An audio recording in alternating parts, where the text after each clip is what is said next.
Bien, je vois que comme les magazines santé de France 5, le thème de la santé de Louis XIV fait salle comble et je m'en réjouis. Je m'en réjouis aussi pour nos deux invités, Stanislas Pérez et Olivier Lafont, qui vont nous entretenir de la santé royale et puis plus, j'allais dire plus largement, de ce qu'était l'état de la médecine pendant le règne de Louis XIV, les médecins, les apothicaires, les remèdes. L'un et l'autre ont publié des textes quelquefois fort savoureux sur la question. On va garder la même mécanique, comme on dit dans l'audiovisuel, que d'habitude. C'est-à-dire que je vais demander à chacun de mes deux invités un exposé liminaire. Comme ils ne sont que deux ce soir, les 10 minutes d'ordinaire imparties peuvent monter jusqu'au quart d'heure, ce qui est royal, si je peux me permettre, dans ce lieu. Et puis, après un échange plus informel entre nous trois, et puis très vite, on vous laissera, je vous laisserai répondre au feu roulant de questionnements qui ne manqueront pas de vous être adressés. Juste en petits mots d'introduction, on a croisé, alors évidemment comme le cycle Louis XIV a commencé en septembre dernier, beaucoup des thèmes désormais font écho les uns aux autres, se recoupent, et c'est d'ailleurs assez intéressant de dresser comme ça. Je pense que pour les plus assidus d'entre vous qui n'en auront raté aucune, comme moi, on ressortira de là vraiment formidablement instruit sous plein de facettes différentes autour du règne de Louis XIV. Mais pour le thème qui nous intéresse aujourd'hui, j'ai envie de le rapporter à deux items qui sont revenus de façon assez souvent récurrente. C'est vous vous souvenez cette grande théorie de Kantorowicz des deux corps du roi, le corps humain, le corps charnel, et puis quelque chose qui dépasse le roi puisqu'il est le représentant de Dieu sur terre et que d'un certain point de vue, il incarne aussi, tout mortel qu'il soit, la permanence de la royauté et sa nécessaire transmission sans aucune rupture. On avait longuement un soir analysé le roi est mort, vive le roi, dans tous les aspects de cette formule. Alors évidemment, c'est un thème, je pense, qu'on va retrouver parce que qu'en est-il d'un corps qui est royal, c'est-à-dire qui est humain mais un peu plus qu'humain, sans être totalement divin, quand il est affecté des maladies de tout le monde. Et comment interpréter ces maladies ? Est-ce de la faiblesse ou est-ce au contraire une épreuve ? Et de ce point de vue-là, le registre ouvert depuis la Passion du Christ laisse, et dans la chrétienté beaucoup, laisse voir ce caractère d'épreuve adressé à l'homme aussi excellent soit-il, d'une épreuve physique qui doit traduire sa grandeur d'âme, son courage, son abnégation. Et on verra, je crois que dans les grands épisodes de maladie de Louis XIV, ce thème-là sera omniprésent. Et puis, on l'a dit aussi, de l'enfance à l'architecture de Versailles, de la chorégraphie au rituel de la cour, tout est politique chez Louis XIV. Alors, tout est politique dans la monarchie, mais dans cette monarchie totalement réalisée qu'est la monarchie de Louis XIV, tout est politique. La maladie l'est-elle aussi ? Eh bien oui, la maladie c'est un enjeu politique et j'allais dire du début à la fin. La mise en scène des derniers jours de Louis XIV, on les avait évoqués, puis on y reviendra d'ailleurs, ce sera notre dernière séance du mois de décembre. La maladie, l'agonie du roi et sa mort sont mises en scène dans le cadre de la mise en scène générale de Versailles, mais ça c'est pour la fin. Le tout début, et je pense qu'on va l'évoquer, c'est l'exploitation politique très astucieuse que Mazarin peut faire de la fièvre sans doute typhoïde que Louis XIV, le jeune Louis XIV contracte, et tout au long du règne, à chaque fois qu'il y a un épisode de maladie, il y a quelque chose qui est immédiatement saisi par la politique, dans ce qu'on appellerait aujourd'hui un storytelling, c'est-à-dire une histoire faite un peu pour édifier et parce que je vous ai lu avec beaucoup d'amusement, le détail, par exemple, de l'épisode légendaire de la fistule royale,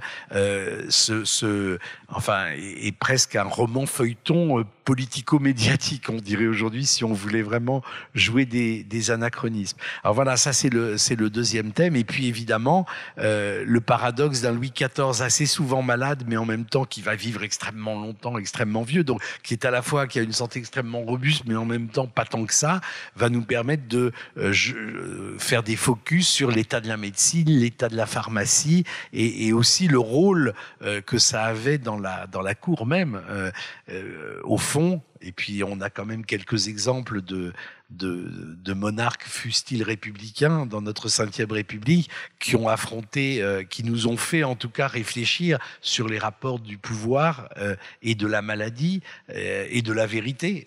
On peut faire ce triangle-là de Georges Pompidou à François Mitterrand, évidemment. Ces questions, on peut déjà les trouver finalement dans les enjeux politiques du traitement de la maladie. Est-ce qu'un médecin avait le droit de dire au roi vraiment, de lui dire le diagnostic vrai? Enfin voilà, des questions peut-être un peu naïves, mais qu'on brûle de poser aux historiens. Voilà, je voudrais pas être trop long. Alors peut-être sur un petit panorama un bulletin de santé de Louis XIV, si je peux. Est-ce que l'un ou l'autre, vous voulez donner quelques points de repère? Je veux bien. Quelques points de repère.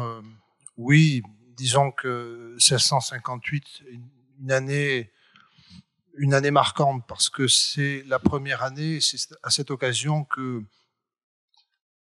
cette maladie qui va être considérée comme la maladie des dupes par Mazarin, magnifique formule, qui est bien sûr une allusion à la journée des dupes qu'avait subi Richelieu, cette maladie des dupes va annoncer la mort du roi le 6 juillet 1658. Bien sûr, le roi n'est pas mort, mais déjà, certains se retournent vers son jeune frère et commencent à organiser, de façon bien sûr prématurée, la succession. Et Mazarin, avec son génie politique inénarrable, mais qu'on adore narrer lorsqu'on est historien, bien sûr, va essayer de calmer les Parisiens, de contrer cette information et en quelque sorte de traiter la désinformation par encore plus de propagande. Ensuite, on pourrait retenir bien sûr cet épisode de la fistule anale, 1686, mais elle dure encore en 1687 parce que malgré ce qu'a prétendu la Gazette officielle, la Gazette de France, Mercure Galant, donc la presse de l'époque, les périodiques, une seule opération n'a pas été suffisante, même si le roi a tenu, le jour même, à présider de son lit le Conseil royal, ce qui était a priori une preuve qu'il avait survécu à cette opération, à vif, une preuve que tout s'était bien passé et qu'il demeurait à la barre de ce vaisseau mère, qui était bien sûr le château de Versailles, la monarchie et le royaume tout entier. Alors, voilà pour 2 épisodes qui sont vraiment déterminants et que d'ailleurs très souvent les historiens ont considéré, les historiens du règne, comme des moments de bascule, comme des années charnières.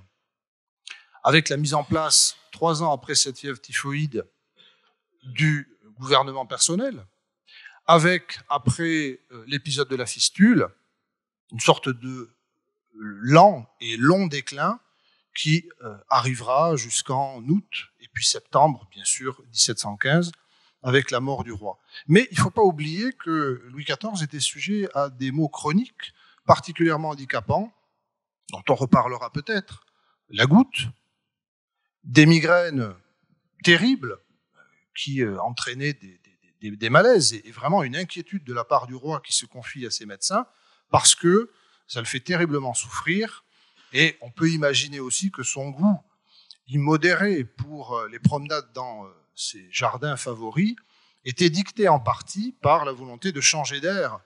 Et Dieu sait que lorsqu'on a la migraine, même si on ne supporte pas grand-chose, eh bien sortir d'un espace confiné, peut-être malodorant, était au moins, pas forcément un début de guérison, mais une forme d'atténuation du tracas provoqué par cette migraine.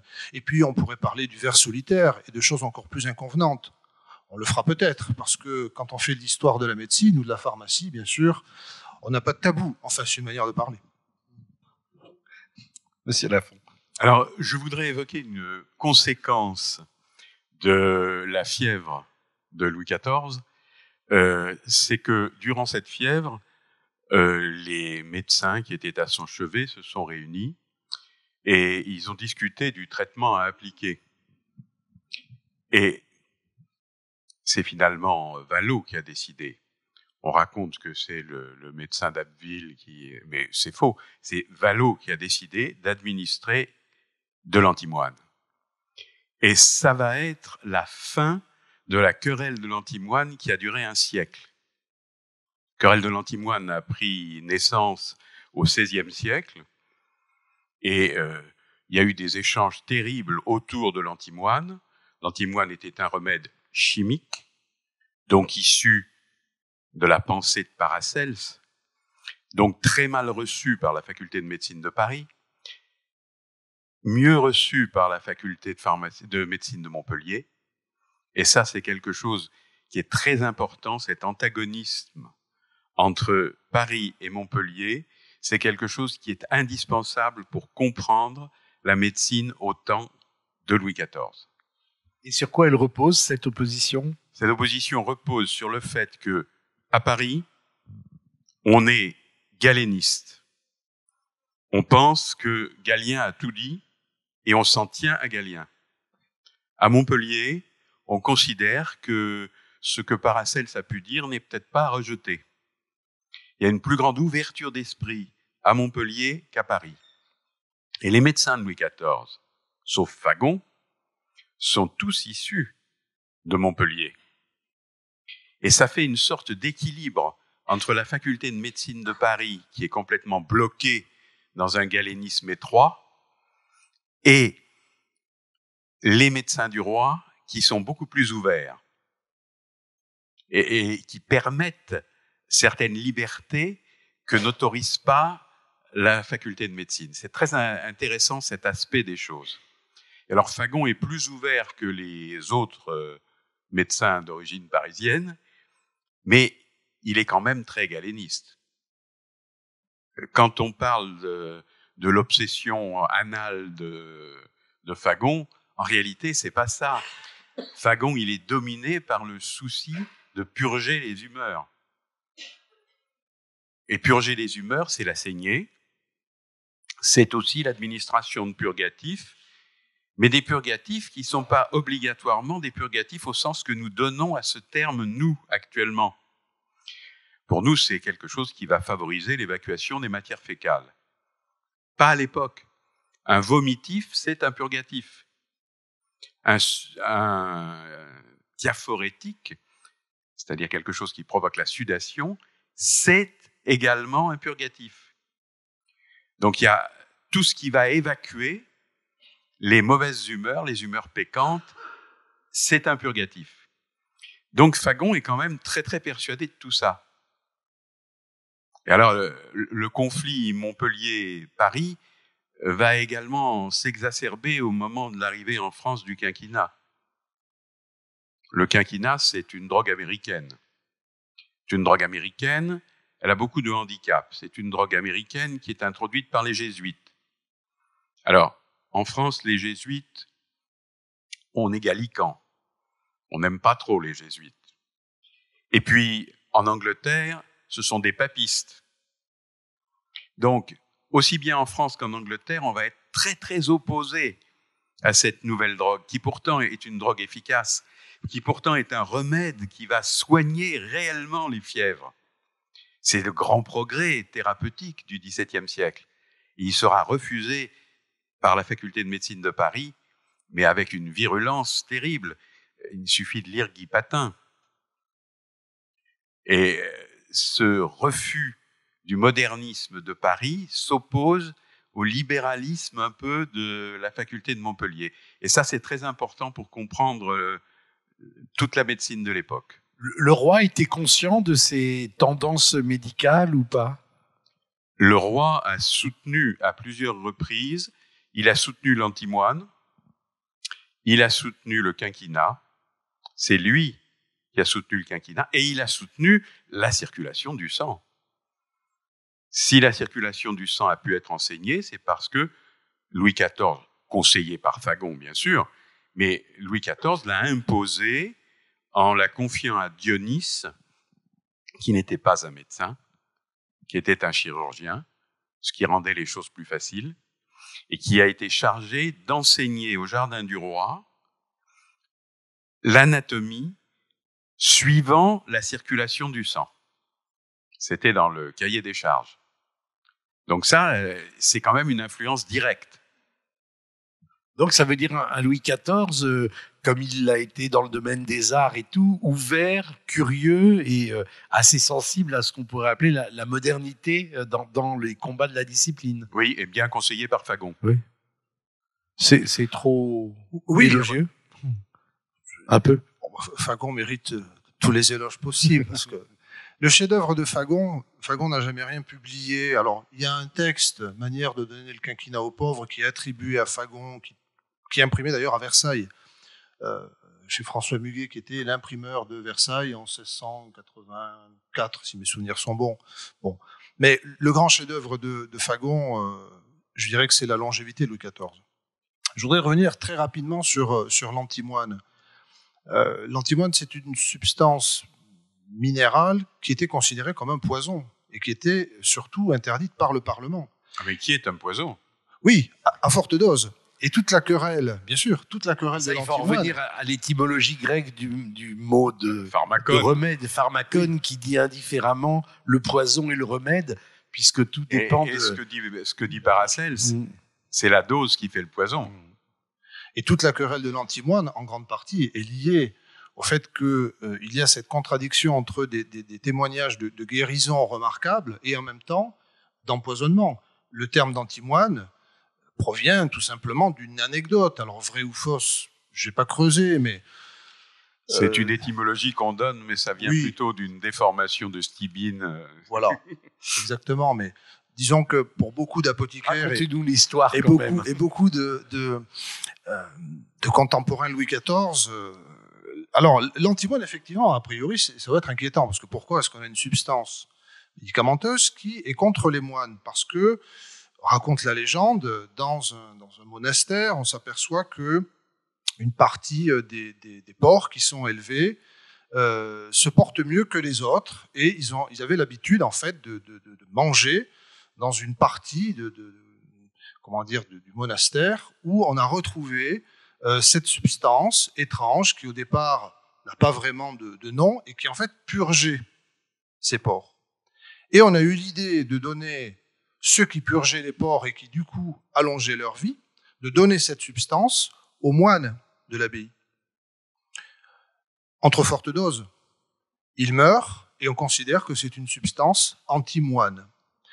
Malgré tout, puisqu'il y a toujours ces questions de dosage, alors ça c'est aussi l'argumentaire des opposants à l'antimoine, en disant mais par définition c'est un poison, donc on ne va pas utiliser un poison, attention au risque.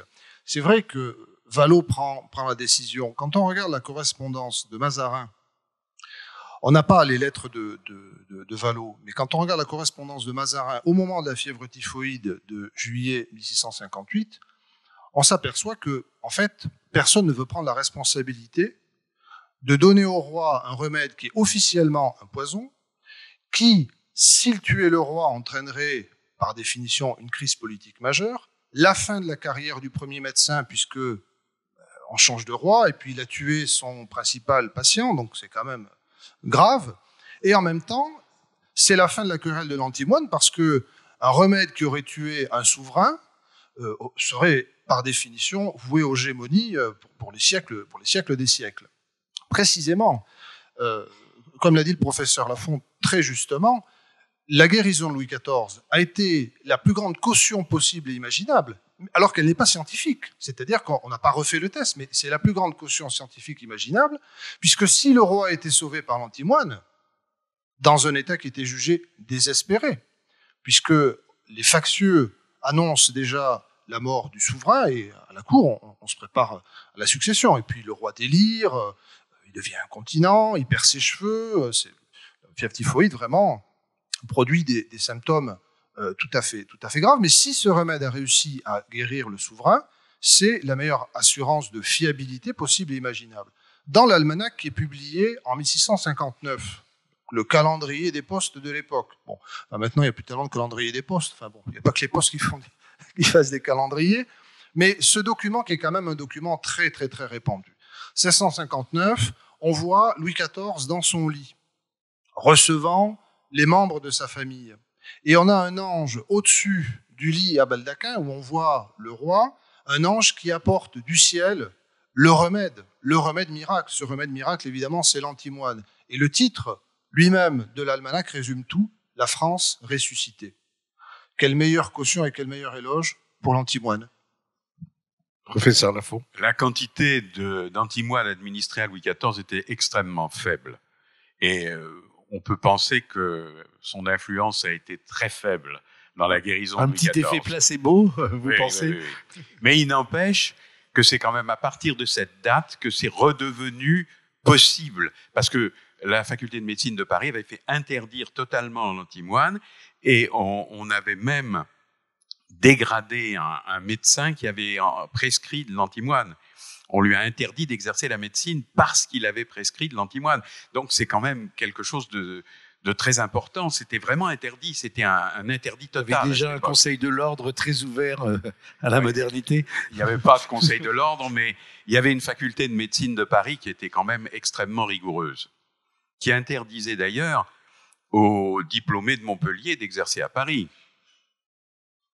Alors que la faculté de Montpellier avait été fondée par le pape avec, dans son cahier des charges, de former des médecins pour la ville et pour le monde. Et à Paris, il refusait formellement les médecins de Montpellier. C'est toutes les difficultés qu'a pu avoir Théophraste Renaudot, qui a été interdit par la faculté de médecine, alors qu'il avait eu des initiatives extrêmement nouvelles et positives sur le plan de la protection sociale, sur le plan de la diffusion des connaissances. Il avait fait des tas de choses et il était soutenu par Richelieu. Mais quand Richelieu est mort, quand Louis XIII est mort, il y a eu peu de temps entre les deux. À ce moment-là, la faculté de médecine l'a broyé. Est-ce qu'on peut évoquer les médecins du roi? Comment on devient médecin du roi? Le rôle qu'ils ont dans cette micro-société qui est la cour? Alors, les médecins du roi sont de très belles et de très importantes pièces d'échecs qui, évidemment, ont ce privilège de la proximité avec le souverain, sans doute d'une forme de complicité. Fagon et Louis XIV, tous deux sont nés en 1638, et on pourrait dire qu'ils ont vieilli ensemble, d'un certain point de vue. Et qu'entre ces deux hommes, il devait y avoir quand même la proximité, au moins de l'âge. Et puis la confiance d'un médecin qui suit toujours le même patient. Il y en avait d'autres, bien sûr, mais qui suit toujours le même patient pendant 10 ans, 20 ans, 30 ans, etc. Alors, ces médecins doivent impérativement faire leurs preuves auprès d'aristocrates, de membres de la famille royale, et puis ça va crescendo. C'est-à-dire qu'on considère que si on a réussi à bien soigner une marquise, on peut soigner un duc. Si le duc est bien soigné, on peut soigner un prince. Si le prince est bien soigné, on peut soigner la belle-sœur du roi. Si la belle-sœur du roi est bien soignée, on peut soigner le dauphin. Et si le dauphin est bien soigné, au bout d'un moment, on dit, mais voilà, il a fait ses preuves, le médecin a fait ses preuves. Il y a eu toujours cette méfiance, me semble-t-il, de la monarchie à l'égard des médecins de Paris. Alors, c'est une question qui est assez complexe. Certains ont dit oui, mais parce que ces médecins parisiens, ils sont proches des milieux parlementaires. Les médecins parisiens marient systématiquement leurs filles. Il y a une méfiance politique avant d'être scientifique. Tout à fait, une méfiance qui est politique, parce que ces médecins marient souvent leurs filles à des avocats du Parlement, parce que ça leur permet d'être bien placés, on va dire, d'un point de vue social et d'avoir de l'argent. Mais du coup, on a une méfiance par rapport à ces médecins qui pourraient être, on va dire, d'une fiabilité, ou en tout cas d'une rectitude politique, entre guillemets aussi, contestable. Et puis, il y a un autre élément aussi, je pense qu'il ne doit pas être négligé, c'est que traditionnellement, les médecins formés à Montpellier pratiquaient beaucoup moins de saignées. Quand on regarde le journal de santé de Louis XIV, on s'aperçoit que Fagon lui-même, qui pourtant avait la confiance du souverain, avait le plus grand mal à obtenir des saignées. Le roi voulait bien prendre des bouillons purgatifs, les lavements, pourquoi pas, on disait prendre médecine, mais alors la saignée, ça lui posait problème. Serait-ce la symbolique du sang? Serait-ce le risque d'hémorragie, mais qui est quand même très faible quand la saignée est bien pratiquée par le chirurgien? Serait-ce simplement, au-delà de la symbolique du sang, le fait de craindre, non pas la contagion, puisque le concept est extrêmement flou encore à l'époque, mais le fait de souffrir pour être guéri n'est pas quelque chose qui est toujours évident. Alors que, à l'époque, quand on lit les traités de chirurgie, on parle de plein de choses, mais très rarement de la douleur infligée à vif, sans anesthésie, à la personne qui va être opérée. Ce qui semble être paradoxal, parce que la douleur, mais on sait que même dans le milieu médical et actuellement, bon, il y a eu des progrès, mais la douleur ressentie en lien avec le traitement est souvent une variable d'ajustement, si je puis dire, quelque chose qui est un petit peu minoré.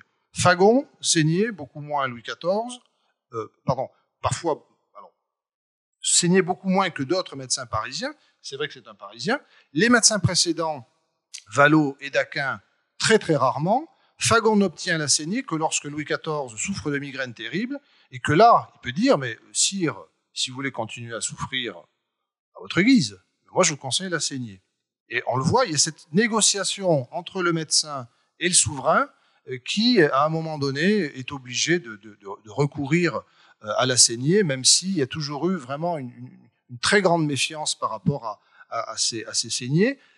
Elles sont brocardées comme les lavements, comme les purgations sur le théâtre, mais c'est quand même quelque chose qui était redouté également par une partie de la population. Alors, la saignée, c'est sûr, c'est quand même un moyen de purger les humeurs. C'est une des armes qu'on a pour purger les humeurs. Parce que tout est dominé par cette question des humeurs. Et à Paris, peut-être plus encore qu'à Montpellier, même si à Montpellier aussi, c'est très important, les humeurs. Est-ce que vous pouvez peut-être faire un petit point sur cette théorie des humeurs et l'importance qu'elle revêt dans la médecine de l'époque? Elle a une importance fondamentale dans la médecine de l'époque. C'est la théorie hippocratico-galénique. Le corps comporte 4 humeurs, qui sont la bile jaune, le sang, le flegme ou pituite, et la bile noire ou mélancolie. Donc ces 4 humeurs doivent être en équilibre pour que le corps soit en bonne santé. Si l'une de ces humeurs se met à être déréglée, là l'équilibre est détruit et c'est la maladie. Alors, chacune de ces humeurs est associée à 2 qualités aristotéliciennes. Vous savez que Aristote... Les 4 humeurs sont un écho aux 4 éléments fondamentaux de la théorie aristotélicienne. Il y a une correspondance entre les 4 humeurs et les 4 éléments. Et, par exemple, la bile est chaude et sèche. Bon, la fièvre est chaude et sèche. Donc, la bile provoque un excès de fièvre. Comment lutter contre ça? En donnant un remède qui, lui, sera froid et humide. Donc, on va essayer de trouver un remède froid et humide pour s'opposer à cet excès de bile chaude et sèche. C'est ça qui domine totalement la thérapeutique de l'époque. Alors, l'humeur défectueuse, on l'appelle l'humeur pécante. On va essayer de l'éliminer. Et une bonne façon de l'éliminer, c'est la saignée ou la purgation. Avec tous les sens du mot purgation. Ce sont les 2 façons d'éliminer l'humeur pécante. D'où le recours permanent à la saignée. qui fait partie du jeu.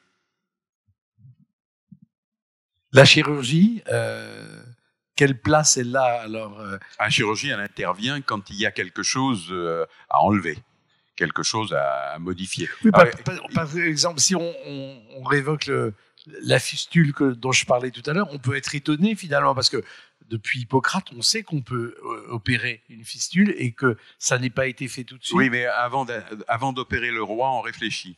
Et ça a joué beaucoup.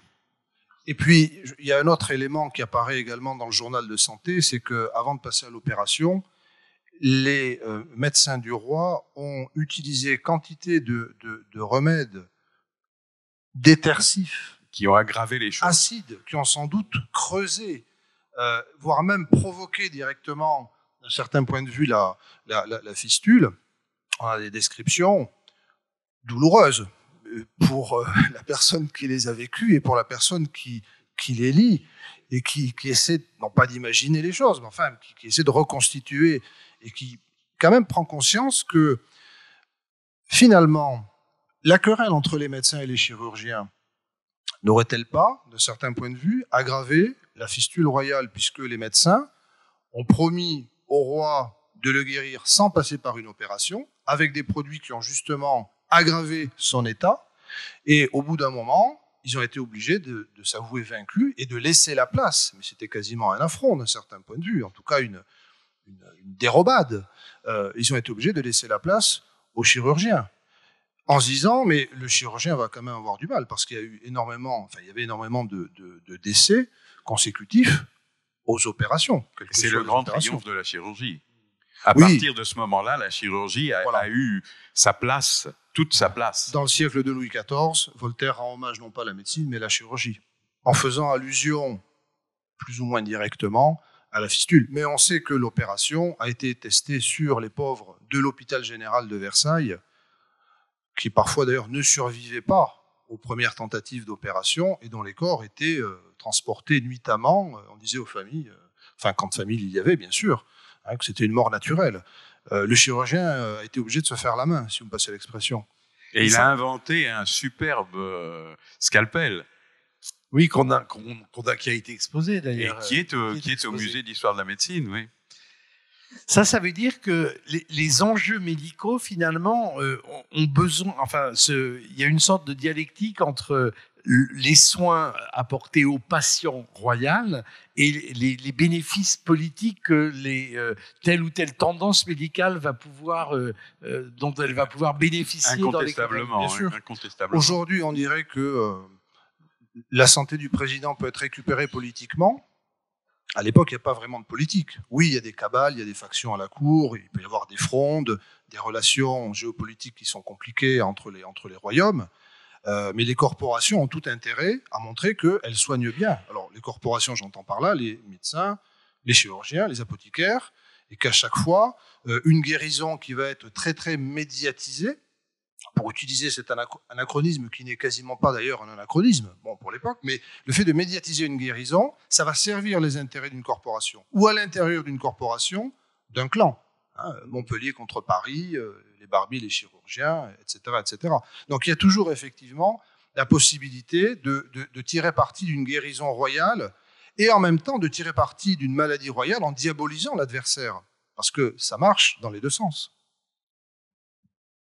Sur ce thème-là, c'est sûr que la chirurgie a beaucoup gagné.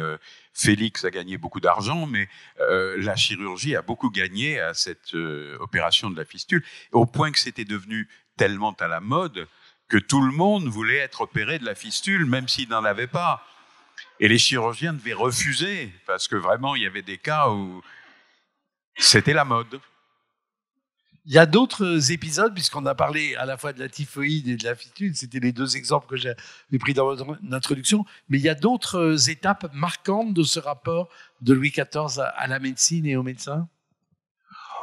D'autres étapes marquantes, je sais pas. Alors, il y a quand même quelque chose qui est marquant quand on veut étudier la subtilité et la complexité du rapport entre le médecin et son royal patient.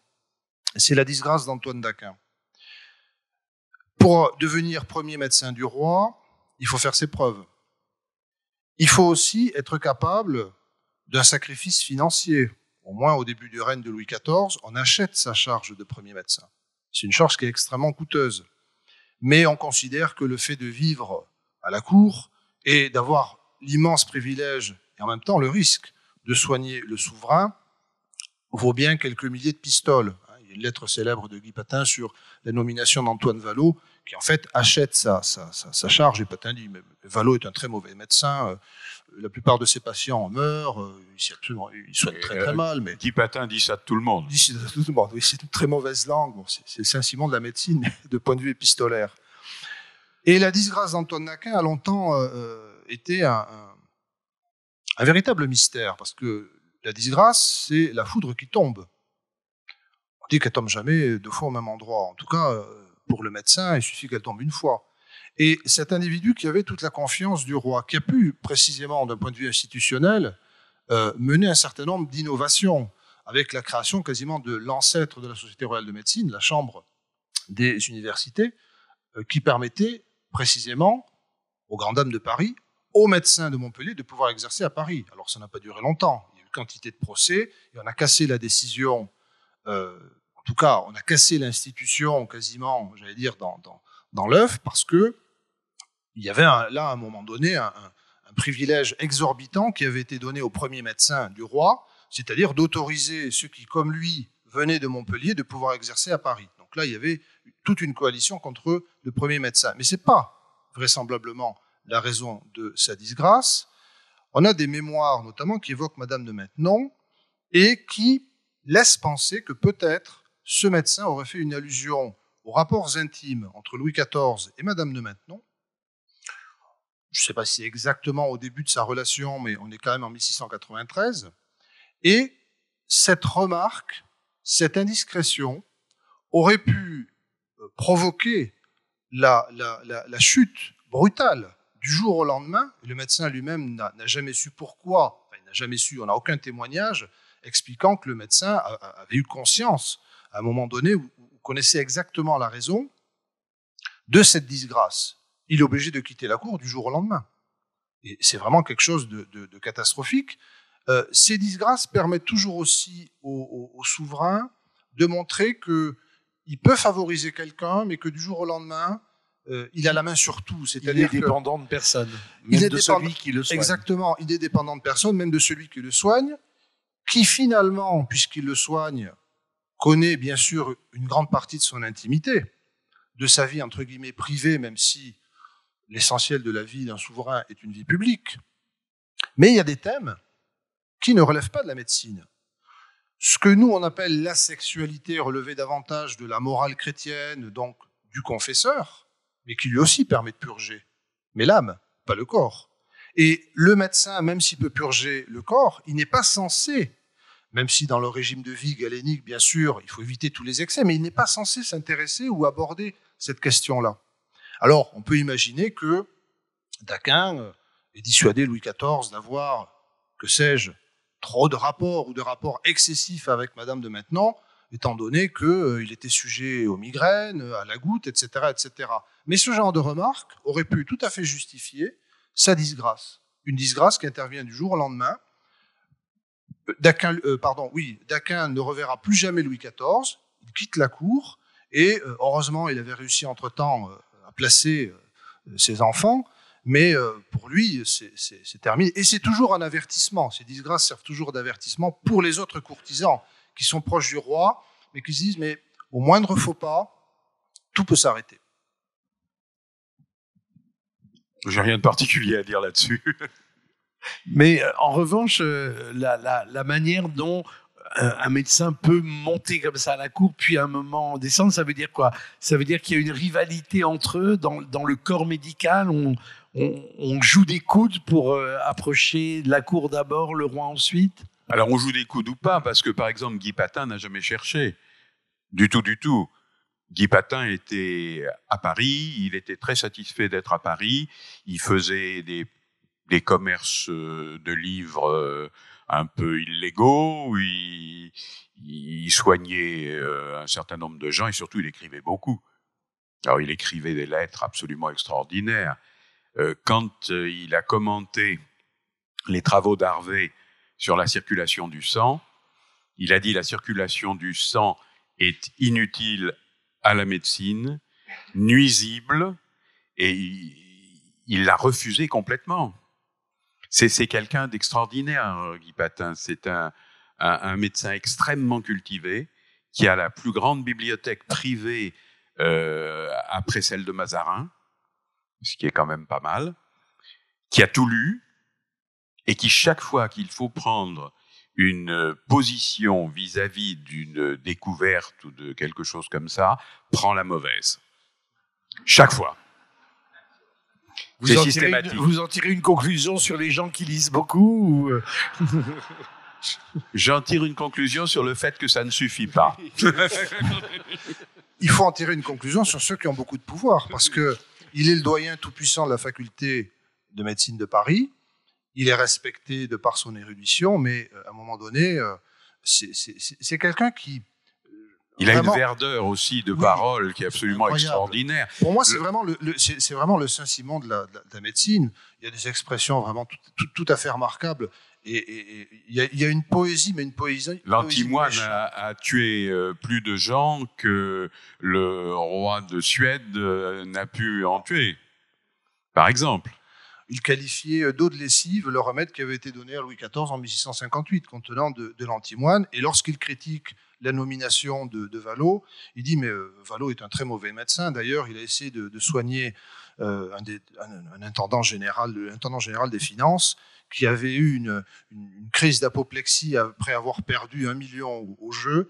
Il s'appelait Gargan, et bien sûr, le surnom, dès le lendemain, était Gargantua, le surnom du médecin qui avait tué le dénommé Gargan. » Il est d'une virulence extraordinaire. Lorsque celui qu'on appelle Quercetanus, c'est-à-dire Duchesne de la Violette, meurt, il dit des choses, mais absolument effroyables sur lui. Et lorsqu'il rédige des libelles contre Théophraste Renaudot, il est d'une vulgarité, d'une grossièreté absolument incroyable. Et lorsque, dans une séance à la faculté de médecine, où il voulait interdire à un médecin nommé Chartier, qui était un médecin du roi, hein, mais pas l'archiatre, mais un médecin du roi, il voulait lui interdire de parler. Il y avait un problème juridique avec le Parlement de Paris. Enfin, c'était assez compliqué. C'était dans l'affaire de l'antimoine. Et en séance, le nommé Chartier, qui n'était pas né de la dernière pluie, avait fait venir un huissier qu'il avait dissimulé derrière une colonne. Et lorsque Guy Patin a voulu le chasser, il a fait appel à l'huissier qui est venu lire l'arrêt du Parlement. Et à ce moment-là, Guy Patin, en public, a dit qu'il s'en torchait de l'arrêt du Parlement. Naturellement, quand après il a été question de le traîner en justice, il a dit qu'il n'avait jamais dit ça, mais les gens l'ont bien entendu, qu'il s'en torchait, qu'il s'en frottait le cul. Voilà ce qu'il a dit en séance. Alors, on a parlé des médecins, on va revenir peut-être là tout de suite. Vous citiez tout à l'heure les bases théoriques de la théorie des humeurs. Il faut dire que les sciences sont dans un rapport toujours de modélisation vis-à-vis de la politique, ou que, par exemple, l'exercice du pouvoir se réfère à des théories scientifiques. Le roi Soleil et l'astronomie, ça n'est pas pour rien. La médecine, les découvertes de la médecine, les polémiques de la médecine sont aussi, finalement, au XVIIe siècle, ont des enjeux politiques. Les grands philosophes ont toujours, à un moment donné, une théorie médicale. Vous parliez de la théorie de la circulation du sang. On sait que Hobbes, par exemple, s'en inspire énormément dans l'élaboration même de sa philosophie politique du Léviathan. Il y a évidemment des pages de Descartes. C'est-à-dire qu'il y a un enjeu de savoir qui est aussi une façon de penser le pouvoir dans la médecine même. Mais le pouvoir du médecin a quelque chose de divin aussi, hein, dans la conception que le médecin lui-même en a. Hein. À cette époque-là, vraiment, il considère qu'il a un pouvoir supérieur à celui des autres. Et il y a aussi à cette époque le souci de ne pas manipuler. Le médecin ne doit pas manipuler. Le médecin s'occupe de choses plus élevées que ça. Et c'est pour ça qu'il laisse au chirurgien le soin d'intervenir. Lorsqu'il y avait des démonstrations d'anatomie, le médecin en chair dissertait. Mais c'est le chirurgien qui manipulait et qui montrait aux étudiants ce qu'il fallait faire. Cela jusqu'à Vézal. C'est Vézal qui a tout changé parce que lui a manipulé lui-même. Donc on a un petit... Donc, la hiérarchie n'était pas du tout celle qu'on connaît, ou celle qu'elle est devenue. Ah non, pas du tout. Pas du tout, pas du tout. Parce que labourer de ses mains, c'était pas digne d'un universitaire. Enfin, personnellement, par rapport au texte que j'ai pu lire ou sur lequel j'ai pu travailler, je vois pas de connexion très proche entre théorie politique et théorie médicale. Par contre, au niveau symbolique, si on regarde la thaumaturgie, le toucher des écrouelles, là par contre, on est exactement dans la définition de la monarchie de droit divin, avec un roi qui est ministre de Dieu et qui, à partir du sacre, et pas avant, peut toucher les malades des écrouelles, les frôler tout au moins. Le roi te touche, Dieu te guérit. La formule est restée bien sûr célèbre, même si pour la petite histoire, et contrairement à ce que Marc Bloch avait indiqué à la fin des Rois thaumaturges, ce livre immense, la formule « le roi te touche, Dieu te guérisse » n'apparaît pas au XVIIIe siècle. Dès le sacre de Louis XIV en 1654, on a les deux formules en fait qui sont utilisées et qui n'avaient pas autant de sens différents comme Marc Bloch a voulu le dire. C'est au XVIIIe siècle, on est dans le désenchantement de la monarchie, donc une forme de subjonctif mais de conditionnel masqué. On n'est pas sûr que cette thaumaturgie va fonctionner. On n'en est pas davantage sûr au XVIIe siècle. Une lettre très célèbre de la Palatine qui dit « mais il y a des bâtards du roi qui sont morts des écrouelles », ça prouve bien que le roi n'a aucun pouvoir, parce que si de son propre sang, des enfants peuvent attraper ces écrouelles sans être guéris par le royal attouchement, ça prouve bien qu'on est là dans le miracle. Disons que ces maladies sont considérées, je crois qu'il faut les placer, si on veut les rattacher à la question politique, il faut les rattacher, les relier dans le domaine effectivement du sacré et du religieux. Je disais, il y a une purgation de l'âme, il y a une purgation du corps. Les grandes guérisons sont toujours présentées comme des résurrections.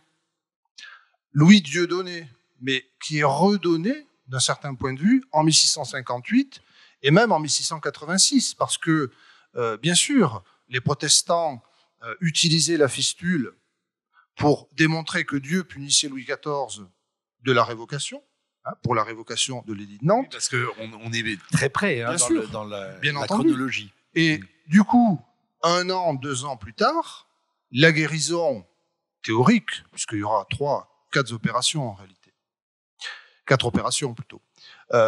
En réalité, on a une sorte de récupération qui va être religieuse. On va dire, on va célébrer le retour de la santé du roi. L'opération s'est bien déroulée.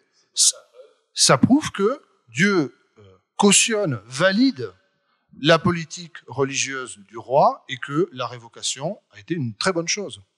Il y a toujours cette réinterprétation, cette récupération. Elle est politique et elle est placée du point de vue aussi du religieux et du sacré, puisque ce corps n'est pas un corps comme les autres. Mais ce qu'il faut signaler, c'est qu'il n'existe, à ma connaissance, aucun texte médical expliquant que le corps du roi est un corps différent. On a le texte de Laurent Joubert ou de Rodolphe Lemaître, la santé du courtisan, enfin la santé du prince, et également le même titre pour Laurent Joubert quelques décennies auparavant, qui explique que le roi peut avoir des maladies spécifiques à sa fonction, mais pas à sa nature. Il a le même sang, les mêmes organes, la même peau, la même chair que tout le monde. Là-dessus, il n'y a pas de discours scientifique spécifique. Donc c'est pas dans son corps humain qu'il est spécifique et qu'il est Pas du divin. tout. C'est dans la fonction Exactement. qu'il incarne. Oui, c'est dans sa fonction. Hein, là-dessus, on a effectivement des textes qui vont dans le sens d'une définition de ces fatigues du pouvoir. On en a plein. Alors, bien sûr, il y a le modèle christique. Christine de Pisan, dans son ouvrage sur Charles V, explique déjà que le poids de la couronne sur les épaules d'un mortel, c'est quelque chose de terrible.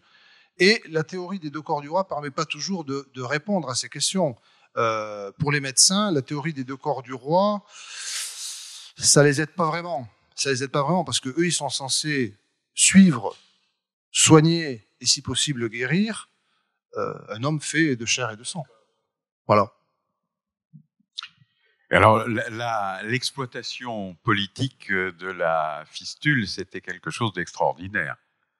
Lorsque Louis XIV veut faire savoir qu'il est guéri, il décide de venir à Paris. Et c'est déjà extraordinaire parce qu'il ne vient pas souvent à Paris.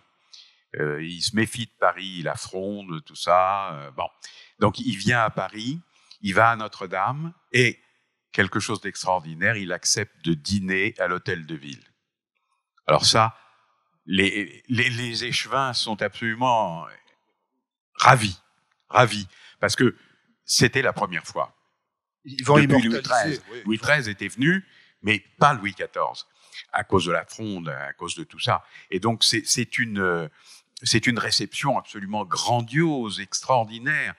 Et alors, moi j'ai eu l'occasion d'étudier tout particulièrement un apothicaire qui s'appelle Mathieu François Geoffroy, qui était échevin à cette époque, il était premier échevin de Paris à cette époque-là.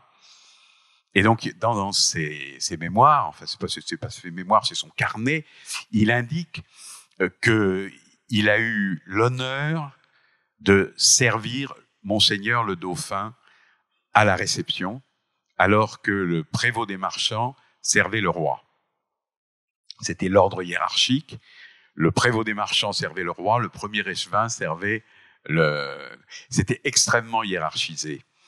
Et alors après, il se trouve que Louis XIV a voulu exploiter cette réception qui symbolisait le pardon qu'il accordait à la ville de Paris après la Fronde.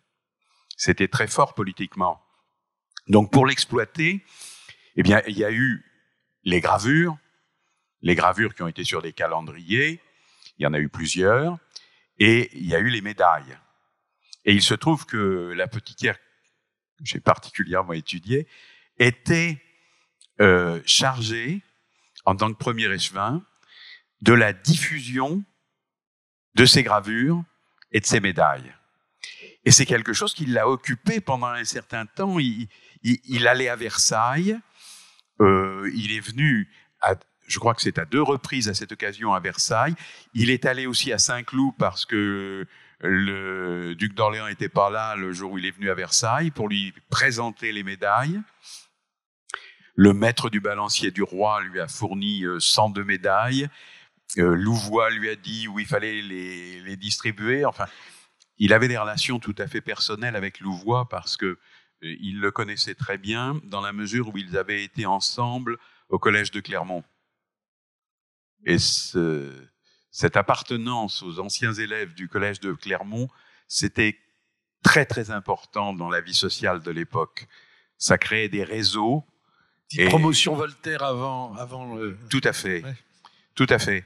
Et le fait d'avoir été au collège de Clermont amenait des relations dont on pouvait se servir toute sa vie. En tout cas, il y a immédiatement l'exploitation médiatico-politique du bulletin de santé. Tout de suite. Ça, tout de suite. Et ça a été assez répandu parce que on trouve des médailles sur le marché actuellement commémorant ça, et on peut voir à la Biennale au Grand Palais de temps en temps, ils vendent des estampes du banquet ou des estampes de l'accueil du roi devant l'hôtel de ville. Alors, on va évoquer dans un instant les apothicaires, parce qu'on a beaucoup parlé des médecins, mais peu des apothicaires. Mais juste auparavant, par exemple, l'épisode de la fistule, pour les historiens, il y a quelque chose de formidable, c'est que les carnets des médecins font une sorte de journal de bord d'une précision absolument extraordinaire. Il y a un matériau historique formidable. Oui, les historiens, de ce point de vue-là, ont des archives, disposent d'archives qui sont de grande qualité. Archives médicales avec le journal de santé, mais ce journal de santé, il est tenu par les médecins et pas par les chirurgiens. Donc là, on peut quand même soupçonner aussi peut-être une sorte de petite liberté prise par les médecins à l'égard de l'intervention chirurgicale, ou en tout cas à l'égard de l'intervention des médecins eux-mêmes. Par contre, les courtisans, eux, connaissaient quasiment autant de détails sur l'opération que on pouvait en connaître la teneur en lisant ces carnets, ce journal de santé qui était particulièrement confidentiel. C'est-à-dire que les courtisans, par le bouche à oreille, parfois savaient autant de choses que les médecins quasiment eux-mêmes. On a les mémoires de l'abbé de Choisy qui évoquent ces questions. Sourche, bien sûr. Dangeau qui commence par évoquer très pudiquement la fistule en disant c'est une tumeur à la cuisse. Il y a quelques centimètres entre la réalité et sa relation et la manière dont on... C'est comme dans les statuts de Saint-Roch. Oui. Dans les statuts de Saint-Roch, le bubon n'est jamais présenté à l'aine, il est présenté au milieu de la cuisse. Voilà. Alors qu'il est à l'aine. Il y a une forme de convention. Une métonymie, comme on dirait en rhétorique. Oui. Il y a une forme de métonymie. Alors ensuite, bon, personne n'en était dupe. Cet épisode, effectivement, de la fistule a vraiment marqué le règne, a marqué l'historiographie également du roi, parce que quand les historiens au XVIIIe siècle et même au XIXe siècle ont essayé de retracer un petit peu le règne et le parcours de Louis XIV, la plupart ont vu que, oui, il y a la révocation, mais il y a aussi la fistule. Et qu'ensuite, on a un souverain qui se réfugie, entre guillemets, davantage dans la religion. Il y a l'influence de Madame de Maintenon. Et puis, une sorte de décrépitude progressive qui aurait commencé à partir de cette opération. Ce qui serait quand même presque une manière de dire que l'opération a échoué. Et que le roi a dû souffrir pendant des années d'une opération qui avait été mal pratiquée, puisque on porte le fer à plusieurs reprises. Après la fameuse grande opération, qui a lieu en novembre, en janvier de l'année suivante, on a des récits, même de Dangeau. Donc, c'est pas vraiment confidentiel. À la cour, on sait très bien que le roi ne sort pas. Il ne peut pas monter à cheval. L'épisode de Paris est très important parce que la monarchie, à un moment donné, a considéré qu'elle ne pouvait pas se contenter de communiquer par les gazettes, par la célébration via les médailles, les estampes, etc. Il fallait que le roi se présente en chair et en os. Ce repas est très important parce que, à l'occasion de ce repas, il y a quand même un élément qui est déterminant pour évaluer la santé de quelqu'un, c'est l'appétit. C'est un repas qui est, entre guillemets, public, qui a lieu à l'hôtel de ville, il y a les échevins, alors il y a toute cette hiérarchie du service, mais chacun a pu vérifier que l'appétit légendaire de Louis XIV était intact. S'est-il forcé pour faire bonne figure? Difficile à dire, ça on ne peut pas le savoir, mais on peut très bien imaginer que c'est un déplacement très symbolique du pardon royal. Il y a une statue qui enfin est déplacée, qui symbolisait l'humiliation de Paris à cause de la Fronde, et le roi accepte qu'on retire cette statue. Et le roi va visiter une autre statue qui est toute neuve, Place des Victoires. Il n'y est pas la première fois, à l'inauguration de la Place des Victoires, précisément à cause de la fistule. Voilà. Par contre, il ne peut pas y aller. Il fait le déplacement, il voit cette statue, alors qu'il n'existe plus. Maintenant, il y a une statue équestre. Et qui n'était pas très jolie d'après les commentateurs de l'époque. Oui, mais qui n'était peut-être pas tous forcément... Pas très heureuse, parce qu'il y avait Louis XIV et il y avait une espèce de victoire qui était au-dessus. Voilà, et c'était pas très très joli. A priori... Au mieux, c'est le cas maintenant, alors, c'est ça? Peut-être. Ça, c'est un autre problème. Mais surtout, ce qui avait été noté, notamment par les protestants, c'est l'idolâtrie dont Louis XIV faisait l'objet. Parce que... Et Saint-Simon. Oui, et Saint-Simon dit exactement la même chose. La statue avait comme dédicace « Viro immortale », l'homme immortel. Et ce roi qui vient de réchapper à la fistule et à l'opération, il vient contempler finalement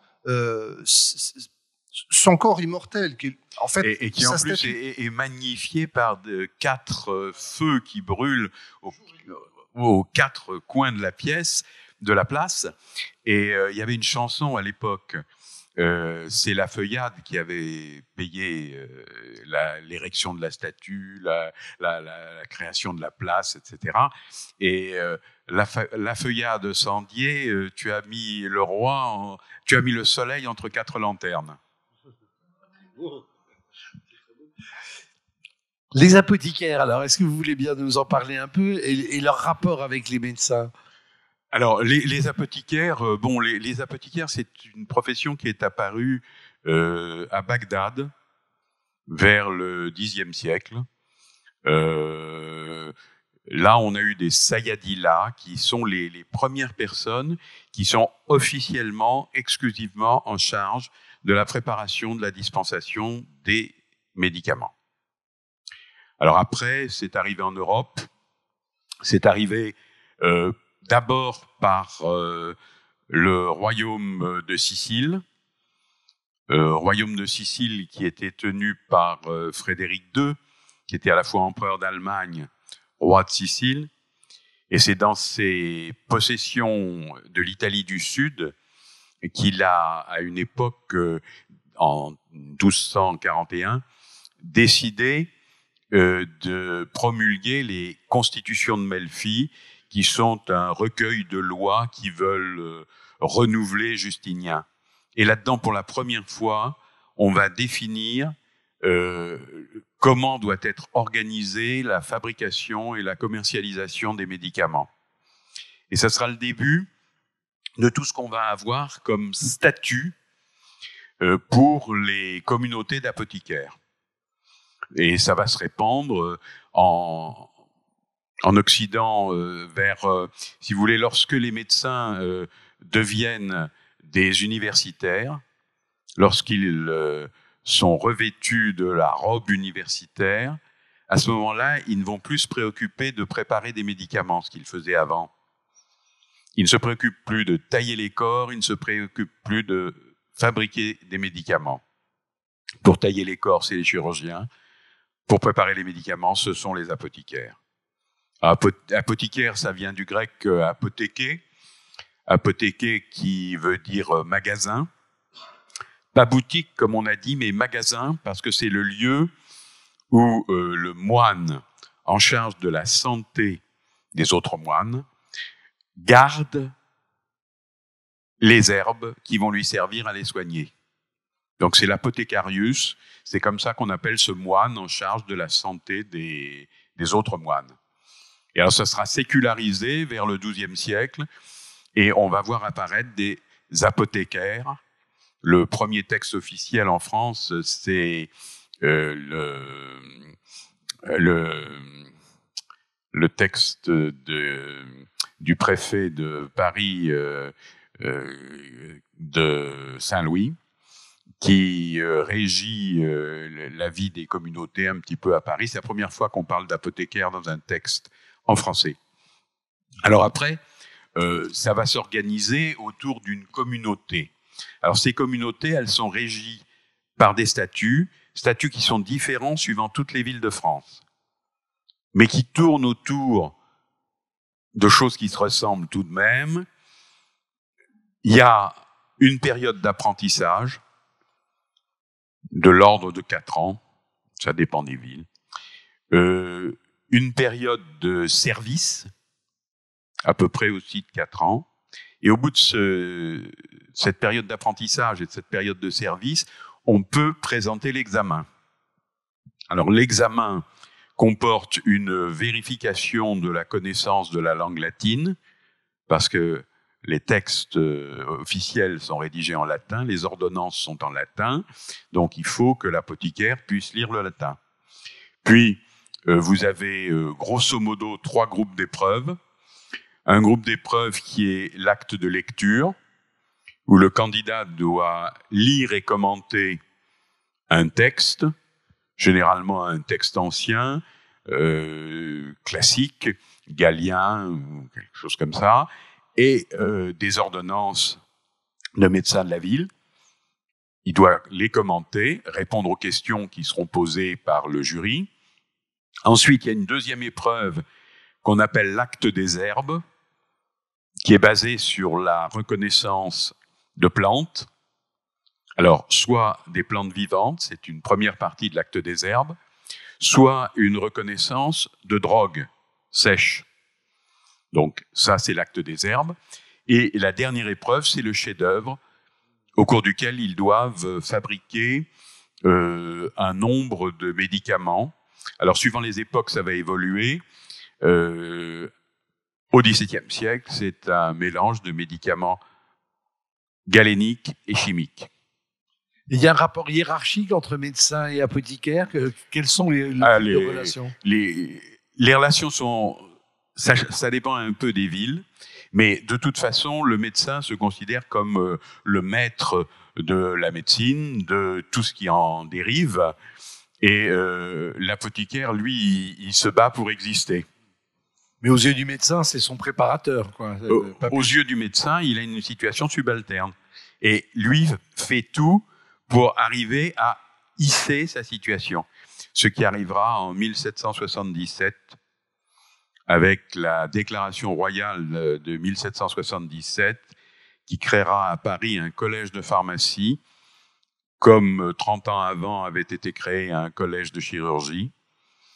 Et avec ce collège de pharmacie apparaîtra une école de pharmacie à Paris, à Montpellier, à Strasbourg. C'est déjà dans ces villes-là que ça se passe. Comme la loi de Germinal en 11 officialisera les choses plus tard. Les apothicaires à la cour sont confrontés à une concurrence, je dirais, assez importante de la part des courtisans eux-mêmes. Pourquoi ? Parce que lorsque le roi est malade ou lorsque n'importe qui est malade, il y a toujours quelqu'un dans l'entourage qui connaît le bon remède. Il va y avoir une forme d'automédication, entre guillemets, par relation ou par affinité, avec des remèdes dont la composition n'est pas toujours connue, parce que le principe de l'apothicaire, c'est que c'est quelqu'un de digne de foi, qui va utiliser les bonnes substances, des substances qui sont, entre guillemets, bien reconnues, vérifiées, parce qu'il y a déjà des contrefaçons. On a parlé rapidement du quinquina, le quinquina qui vient d'Amérique et qui est un excellent remède contre les fièvres. On le laisse infuser dans du vin. On peut d'ailleurs ajouter du sucre, du citron, des oranges, une sorte de sangria. C'est un petit peu amer, mais en même temps, ça fait tomber la fièvre, c'est magnifique. Sauf qu'il y a une amertume. Et mélangé dans du vin avec différents arômes, différents parfums, parfois, on n'utilisait pas du quinquina, on pouvait utiliser de la gentiane. Il y a quantité de textes dès le XVIe siècle. Quand le quinquina arrive, c'est une substance qui fonctionne bien, qui est efficace, mais qui est très chère, parce que elle a quand même traversé l'Atlantique. Il n'y a absolument pas de quinquina en Europe. On pourrait le faire pousser en Indonésie, mais ça ne fonctionne pas en Europe. Et il y a déjà de la contrefaçon, donc il faut avoir des apothicaires dignes de foi qui vont vérifier la qualité, la provenance, mais la traçabilité, c'est très, très, très compliqué, bien entendu, à l'époque. Il y a même des médecins qui ont préconisé le remplacement du quinquina par la gentiane, qui n'a pas du tout les mêmes effets, mais qui est amer aussi. Oui, c'est l'idée de l'amertume. Alors, les apothicaires peuvent parfois avoir des commandes un peu spécifiques. Je songe à l'instant à la blénorragie de 1655. On n'en a pas parlé. Alors, c'est un épisode qui n'a pas vraiment fait couler beaucoup d'encre, mais tout de même, c'est, on va dire, l'éveil et la confirmation de l'entrée du jeune Louis XIV dans la vie amoureuse, dans la vie érotique. Il a une blénorragie et les théories de l'époque concernant la médecine, et en particulier les remèdes, considéraient que pour redonner force et vigueur à un membre qui avait perdu son énergie ou, d'un certain point de vue, sa dureté, il fallait employer quelque chose qui ressemblait, mais presque visuellement, à l'organe en question. Il y a un exemple très connu qui circule dans les traités du XVIe siècle.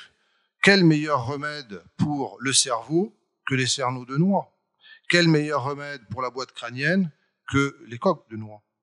Et pour Louis XIV en 1655, dans la mesure où il souffre de cette blénorragie, Un problème mal placé, douloureux, inquiétant parce que le roi doit bien sûr assurer la descendance et la continuité de la dynastie, eh bien, le médecin prescrit, je cite, de la corne de cerf, c'est-à-dire du bois de cerf, parce qu'on considère que c'est très dur, qui a une forme finalement phallique dans ces bois, et que quelques raclures de corne de cerf mélangées à différentes substances pourront rétablir la santé de l'organe en question et en même temps assurer la virilité du souverain. Alors c'est quand même assez riche en stéroïdes, la corne de cerf. Alors en plus ça marche, voilà. C'est assez riche en stéroïdes. C'était le Viagra de l'époque. Et du coup, ça a marché. Ah oui, effectivement, ça marche. Oui, enfin, il a été guéri plus ou moins d'ailleurs de sa glénorrhagie. Exactement, oui, plus ou moins. Bon, disons qu'il a survécu comme souvent à sa maladie, mais on a comme ça plusieurs remèdes qui peuvent sembler un peu étranges au moment de la mort. Mais bon, on a beaucoup parlé de la mort de Louis XIV, de manière générale dans les médias ici même, bien entendu, mais les fameuses gouttes tirées d'un animal, les gouttes étranges apportées par cet empirique marseillais, Dangeau explique qu'elles rappellent les gouttes d'Angleterre qui sont réalisées à partir de crânes d'hommes, puisqu'on récupérait les crânes des pendus, et il y avait un certain nombre de substances, le sang, parfois même la graisse, l'axonge, étaient réutilisés, et figurent encore dans les pharmacopées, dans ces grands catalogues avec la composition des remèdes et la vertu des différentes substances. On retrouve ces substances qui sont des substances humaines, ce qui évidemment semble particulièrement étrange, mais qui correspond en même temps pour l'époque à quelque chose de tout à fait cohérent. Oui, mais à l'époque, ils sont quand même assez réticents pour tout ça. Oui. Il y a quand même au XVIe siècle. Au XVIe siècle, oui. C'est la théorie des signatures. Hein. Dieu a indiqué par la forme des plantes ou des animaux il a indiqué à quelle maladie ça devait correspondre. Paracelse avait, entre autres, dit que on ne pouvait pas toujours savoir ce qu'il y avait à l'intérieur d'une plante, mais que simplement par son aspect, Dieu donnait une indication sur ce à quoi elle pouvait servir. D'où la chélidoine, quand on la coupait, on voyait sourdre un liquide jaune. Donc, c'était bon pour traiter les maladies de foie et de bile. Une théorie des formes, quoi. Théorie des signatures. Il y a une signature de l'activité que ça peut avoir. Alors ça, au XVIIe siècle, ça commence déjà à être beaucoup moins pris en considération. Avant de vous laisser interroger nos invités, car l'heure tourne, peut-être, comme on est resté quand même entre la fistule et la blénorragie, dans des zones un peu... On pourrait dire quand même un mot du mal de dents, parce que c'est aussi quelque chose d'assez récurrent chez Louis XIV. La campagne de Flandre, il souffre des dents, le mariage du dauphin et tout, et ça a été un mal, l'incident est très récurrent. Qui est allé très loin, puisque quand un manipulateur maladroit lui a arraché la moitié du palais, ça a été terrible, parce qu'après, il avait une entrée tout à fait risquée. C'était vraiment quelque chose de très dangereux. C'est en fait la deuxième fistule du roi. C'est la fistule nasopalatine, hein, une dent qui est arrachée, il y a une partie du palais qui saute en même temps, il y a une carie de l'os, donc et des odeurs. Des odeurs pestilentielles. Alors les courtisans ne disent rien, évidemment, parce que le roi ne peut pas sentir mauvais d'un certain point de vue. Sauf que lorsque le roi boit par le sinus, le liquide ressort par le nez. C'est décrit dans le journal de santé. Personne ne fait le moindre commentaire, mais le roi lui-même sait très bien que pour quelqu'un qui vit en public, parce qu'il faut bien penser que toutes ces maladies sont vécues en public, donc il est très difficile d'avoir une bonne composition, si on peut dire, ou faire bonne apparence quand on souffre d'une maladie pareille. Et elle a lieu, cette fistule nasopalatine, en 1685, un an avant la fistule anale, et elle va être traitée au fer rouge, c'est-à-dire qu'une cautérisation va avoir lieu avec ce qu'on appelle le bouton de feu, donc le fer rouge, où le chirurgien s'excuse par avance pour la douleur qu'il va infliger, mais le roi ne peut pas faire autrement. Et il supporte. C'est-à-dire que, j'allais dire entre guillemets, le petit miracle médical ou sanitaire de Louis XIV, je dirais que c'est moins sa longévité que sa capacité à son endurance, sa capacité à endurer les traitements, c'est-à-dire les maladies, mais aussi les traitements, parce que les traitements eux-mêmes étaient particulièrement graves. Très dangereux même, souvent.